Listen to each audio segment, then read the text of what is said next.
नमस्कार मेरे प्यारे भाइयों, क्या हाल चाल। उम्मीद है कि बढ़िया होंगे। आज हम ट्रिगोनोमेट्री का एक बेहतरीन सा क्वेश्चन हम लेके आए हैं जो सीबीएसई 2013 में पूछी गई थी बोर्ड में। ऐसे तो एक क्वेश्चन को अलग अलग अध्यापक अलग अलग तरीका से बनाते हैं, लेकिन मैं एक क्वेश्चन हमको थोड़ा नयाब लगा, अच्छा लगा। हम कहे कि नहीं, इसको ना सॉल्व करने के कुछ स्पेशल इसमें कुछ तरीका लगाते हैं जो आसानी से सॉल्व हो जाए। ठीक है, तो हम इसीलिए क्वेश्चन को प्रॉपर हम उठाए हैं और इसको हम समझाने का कोशिश करते हैं। ठीक है, क्वेश्चन क्या है कि cot theta minus 1 upon cot theta plus 1 बराबर 1 minus root 3 upon 1 plus root 3 और हमको थीटा का वैल्यू फाइंड करना है। ठीक है, तो हम इस क्वेश्चन को बताने से पहले हम कुछ कॉन्सेप्ट पर बात कर लेते हैं। कॉन्सेप्ट क्या है? Componendo and dividendo. ये क्या होता है तो समझिए। अगर कोई दो क्वांटिटी आपस में फ्रैक्शन में हो, यानी कि a बटा बी और उसके बराबर में c बटा डी रहे। ठीक है, ध्यान देना, कॉम्पोनेंडो डिविडेंडो कहां पे अप्लाई होगा? जहां पे आप बराबर इक्वल जो भी वैल्यू होगा वो आपस में फ्रैक्शन में रहे। ठीक है, तब हम क्या करेंगे यहाँ पे कि जो ए वाले जो नोमिनेटर जो ऊपर में रहता है उसको न्यूमिनेटर कहते हैं, तो उसको तो हम कांस्टेंट रखेंगे। ठीक है, दोनों में हम ऊपर नीचा कांस्टेंट रखेंगे। यूज किसका करेंगे? बी का। एक बार, ठीक है, बी को ऊपर में हम जोड़ेंगे और एक बार बी को नीचे में हम घटाएंगे। बात समझ में आ गया? फिर ऊपर वाले क्वांटिटी जैसे ऊपर नीचे हम सेम लिख देंगे, एक बार फिर क्या करेंगे? नीचे वाले क्वांटिटी से जोड़ेंगे और एक बार नीचे वाले क्वांटिटी से घटाएंगे। ठीक है, तब यही कॉन्सेप्ट को हम इस पे अप्लाई करते हैं, बहुत ही इजी से क्वेश्चन बन जाएगा। ठीक है, तो देखिए, हम ए वाले वैल्यू को क्या मान लेते हैं? ए मान लेते हैं। ठीक है, और इसको मान लेते हैं बी। अब कैसे लगाते देखिए, एक बार हमको इसमें जोड़ना है और एक बार इसमें से घटाना है। तो हम लिखते हैं cot थीटा माइनस 1। ठीक है, एक बार इसको जोड़िए तो प्लस का cot थीटा प्लस 1। ठीक है, बट्टा में फिर से वही सेम चीज ए नीचा में लिखिए, cot थीटा, ठीक है, माइनस का 1 और फिर इस पूरा को घटाएंगे तो माइनस का साइन देंगे तो इसमें भी माइनस से गुना होगा, तो cot थीटा, और फिर इसमें भी माइनस, प्लस है तो माइनस से गुना होगा तो माइनस का 1। बात समझ में आ गया? बराबर में फिर ऊपर में भी आप क्या कीजिए, इसको वही चीज दोहराइए, तो 1 माइनस रूट 3 और फिर इसको एक बार जोड़िएगा तो प्लस का 1 प्लस रूट 3 और बट्टा में फिर 1 माइनस रूट 3। ठीक है, अब माइनस का, तो माइनस से अब पूरा में मान लीजिए ब्रैकेट है, इसमें माइनस से गुना हो रहा था, माइनस का 1 और प्लस माइनस का रूट 3। अब ध्यान से देखिए, प्लस माइनस का 1 प्लस का 1, तो ये दोनों आपस में जुटने पर घट जाएगा, तो इसको हम घटा देते हैं। ठीक है, अब एक प्लस का कॉट है, तो 2 कॉट थीटा। समझ में आ गया? अब ध्यान से देखिए, माइनस का कॉट थीटा है, प्लस का कॉट थीटा है, दोनों आपस में घट जाएगा, बचेगा क्या? माइनस का 1 और माइनस का 1, तो दो माइनस माइनस आपस में जुटता है तो माइनस का 2। बात समझ में आ गया? अब यहां पर ध्यान देंगे हम, तो ये देखिए, माइनस का रूट 3 प्लस का रूट 3, ये दोनों आपस में घट जाएगा, बचेगा क्या? 1 1 2। अब यहाँ पर ध्यान देने वाली बात है, प्लस का 1 माइनस का 1, तो दोनों आपस में घट जाएगा, बचेगा माइनस का रूट 3 माइनस का माइनस लिखा आएगा और 2 रूट 3, दोनों जुटेगा तो 2 हो जाएगा।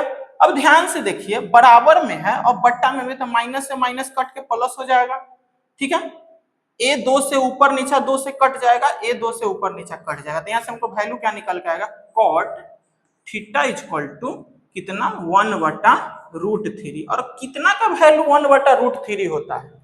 तो इसको ऐसे तो हमको याद है कि cot 60 का वैल्यू 1 बटा रूट 3 होता है, तो हम यहाँ पर लिख देंगे, लेकिन निकालना भी आज हम सिखाएंगे आपको हाथ से। सेकेंडों में आप कोई भी रूट यानी कि साइन का वैल्यू को निकाल पाइए, यानी कोई भी ट्रिग्नोमेट्रिक डिग्री को निकाल पाइए। कैसे निकाल पाइएगा वो आज हम समझा देते हैं। ध्यान से देखिए, ऐसे तो कॉट 60 डिग्री का वैल्यू क्या होता है, 1/√3 होता है। ठीक है, तो मेरा थीटा का मान यहाँ से कितना आ गया, 60 डिग्री आ गया। अब ये आया यानी कि हम डिग्री कैसे निकाले, तो वो हम अब आपको समझाने का काम करते हैं। तो सबसे यहाँ पर एक कॉन्सेप्ट है फिंगर वाला कॉन्सेप्ट, समझिए, बहुत ही महत्वपूर्ण कॉन्सेप्ट है। ठीक है, तो मान लीजिए कि ये आपका ए हाथ है। ठीक है, ये हाथ में हम इसको अंगूठा को मान लेते कितना, 0 डिग्री, यहाँ पर जो माने हैं।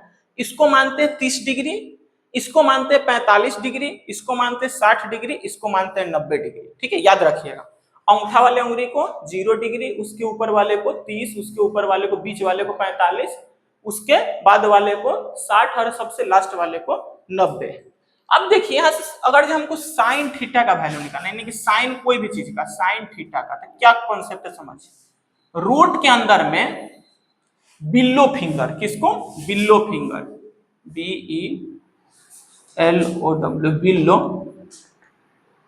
फिंगर बट्टा में 2। बिल्लो फिंगर का मतलब कि मान के चलिए हमको 0 डिग्री का वैल्यू निकालना है, तो 0 डिग्री से नीचा का जो भी, बिल्लो मतलब नीचा वाला, जो भी 0 डिग्री से नीचा फिंगर होगा जाएगा, उसको यहाँ पर लिखना है और बट्टा में। जैसे में हमको साइन 0 डिग्री का मान निकालना, तो कैसे निकालेंगे, इसके नीचे में क्या फिंगर है, 0 डिग्री का मान निकाल, तो 0 डिग्री तो है, तो इसके उंगली के नीचे में क्या उंगली, एक भी उंगली नहीं है, तो रूट के अंदर में 0/2, और जब रूट के अंदर में 0 है या भाग लगा तो 0 ही रहता है, तो 0 क्या हो जाएगा, पूरा कॉन्सेप्ट 0 आ जाएगा। तो साइन 0 डिग्री का मान 0। अब यहां से साइन 30 डिग्री का मान क्या आएगा, तो ध्यान से देखिए, 30 डिग्री का पूछ रहे, एक नीचे का एगो फिंगर, एगो फिंगर, तो रूट में एगो उंगली बट्टा में 2, तो रूट 1 का मान 1 होता है, 1/2। साइन 30 डिग्री का मान 1/2। साइन 45 डिग्री कोई पूछ रहा था, कैसे निकलेगा, साइन 45 डिग्री पूछ रहा था, देखिए इसके नीचे का एगो फिंगर, 2 फिंगर, तो रूट के अंदर में 2/2। अब इसको सॉल्व कैसे करेंगे, ध्यान देने वाली बात। ठीक है, इसको सॉल्व कैसे करना है, तो देखिए कैसे सॉल्व होगा। अगर जो हम ये 2 को इस रूप में लिख सकते हैं, 2 को √2 गुने में √2 गुना होगा तो फिर √2 बन जाएगा, तो इसको हम ऐसे काट देंगे तो क्या निकल के आ जाएगा, 1/√2, 1/√2। ठीक है, अब ध्यान से देखिए, अब हम आगे देखें। ठीक है, आगे हम इसको सॉल्व करें, देखें। ठीक है, तो अब आगे हम क्या देख पा रहे हैं यहां से कि साइन 60 डिग्री का मान, साइन 60 डिग्री का मान देखिए, इसके नीचे क्या गो फिंगर, 1 2 3, तो रूट में क्या गो फिंगर जाएगा, 3 गो बट्टा में 2, क्या होगा, √3/2, यही होगा। उसके बाद हमको कोई पूछेगा साइन 90 डिग्री का मान, तो ई फिंगर से नीचे क्या गो, 1 2 3 4 गो फिंगर है 90 डिग्री से नीचा, तो √4/2, और √4 का मान क्या होता है, 2/2, 2 से 2 कट गया, क्या आएगा आंसर 1। ये तो हो गया साइन का वैल्यू।